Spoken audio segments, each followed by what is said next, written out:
Am I speaking to Surya? Yeah సూర్యనే మాట్లాడుతున్నాను. మీరు?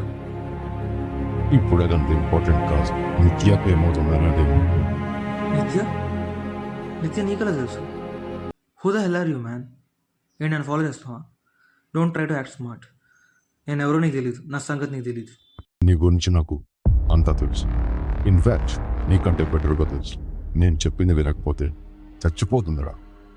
వాట్? చచ్చిపోతుందా? Are you out of your mind? నా మాట వినకపోతే యూ విల్ రిగ్రెట్ ఇట్. నన్ను భయపెట్టాలని చూస్తున్నావు. నిజం. నువ్వు తనకి హెల్త్ జోలీస్ 70K పెట్టి కూల్ డ్రింక్ కొన్నా. దానిపైన తన పేరు రాపించు. నిజమా? అవును. తనకి సర్ప్రైజ్ బర్త్డే పార్టీ ప్లాన్ చేసి డ్రింక్ గిఫ్ట్గా ఇచ్చి తనని పెళ్లి చేసుకుంటావా అని అడుగుదాం అనుకుంటున్నాం. అవును. ఇదంతా ఎవరికి చెప్పలేదు. నీకెలా తెలుసు? ఇప్పుడు నాకు ఎలా తెలుసు నేను నీకు చెప్పినా నువ్వు నమ్మవు. సరే ఇప్పుడు ఏంటి? రేపు తనని మీట్ అవ్వకూడదు అంతే కదా? కానీ ఎందుకు? ఫోన్లో కాదు, రేపు నేను చెప్పిన ప్లేస్లో అక్కడంతా డీటెయిల్గా ఎక్స్ప్లెయిన్ చేస్తాను. ఓకే, ప్లేస్ చెప్పు. I will meet you tomorrow.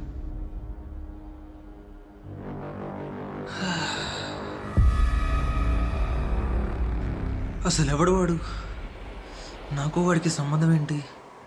నాకు సంబంధించిన ప్రతి విషయం వాడికి తెలుసు. ఎలా?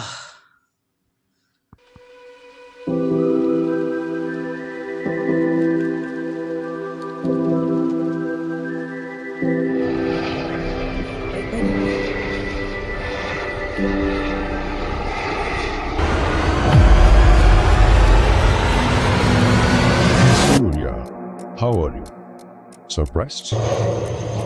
నువ్వు నాలా ఉన్నావేంటి? Don't be surprised. నేను అర్త్ 956 డైమెన్షన్ నుంచి వచ్చాను. నీది అర్త్ 616 డైమెన్షన్.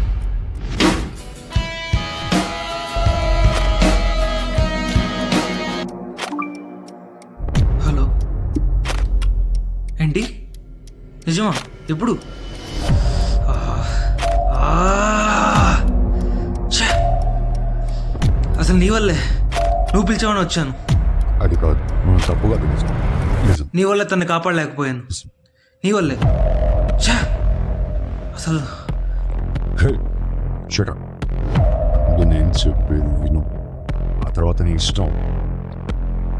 అసలు తన హాస్పిటల్కి వెళ్ళిందంట. ఎవరు తీసుకెళ్ళారు అడిగేవాడు. నేను చెప్తాను, యూనివర్స్లో కొన్ని ఈవెంట్స్ ఉంటాయి, దాన్ని ఎవరూ ఆపలేదు. ఎవరు మార్చాలనుకున్నా మార్చలేదు. కానీ నేను నీకు హెల్ప్ చేద్దామని తనని హాస్పిటల్లో జాయిన్ చేశాను. ఎందుకో తెలుసా? నా పాస్ట్లో కూడా నీలాగే యాక్సిడెంట్ అయింది. అది మార్చుదామని నేను టైం ట్రావెల్లో వెనక్కి వెళ్దాం అనుకున్నా. బట్ టెక్నికల్ ఇష్యూ వల్ల పాస్ట్కి వెళ్ళాను. కానీ నీ డైమెన్షన్లోకి వచ్చి పడ్డాను. ఇక్కడికి వచ్చి చూస్తే నువ్వు కూడా నాలానే ఉన్నావు. నాకు జరిగిన ప్రతి ఇన్సిడెంట్ నీకు జరుగుతుంది. నీ విషయంలో అన్న కొద్దిగా న్యాయం జరిగింది సూర్య, కానీ నా విషయంలో అలా కాదు. ఒకరోజు తనని కార్లో డ్రైవ్ తీసుకెళ్తుంటే సడన్గా ఒక లారీ వచ్చి గుద్దేసింది. అంతే. అప్పటి వరకు నేను కన్నకరాలు కోరుకున్న భవిష్యత్తు మొత్తం సర్వనాశనం అయిపోయాయి. అలా నా నిత్య రోడ్డు మీద పడి ఉంటే ఒక్కళ్ళు కూడా కాపాడలేదు. 10 రోజుల తర్వాత బొమ్మలోంచి లేచాను. లేచి చూస్తే నిత్య లేదు, చచ్చిపోయిందన్నా. ఏం చేయాలో అర్థం కాలేదు. నా బాధ ఎవరు చెప్పుకోవాలో అర్థం కాలేదు. నరకం అనుభవించాను. ఆ నరకం నువ్వు అనుభవించకూడదని తనని కాపాడాను. నా బాధ నువ్వు పడకూడదని నువ్వు తనతో సంతోషంగా ఉండాలని చూసావు. నా సిస్టమ్ విసిట్ నేను మళ్ళీ మా యూనివర్సిటీకి వెళ్ళాను. బాయ్.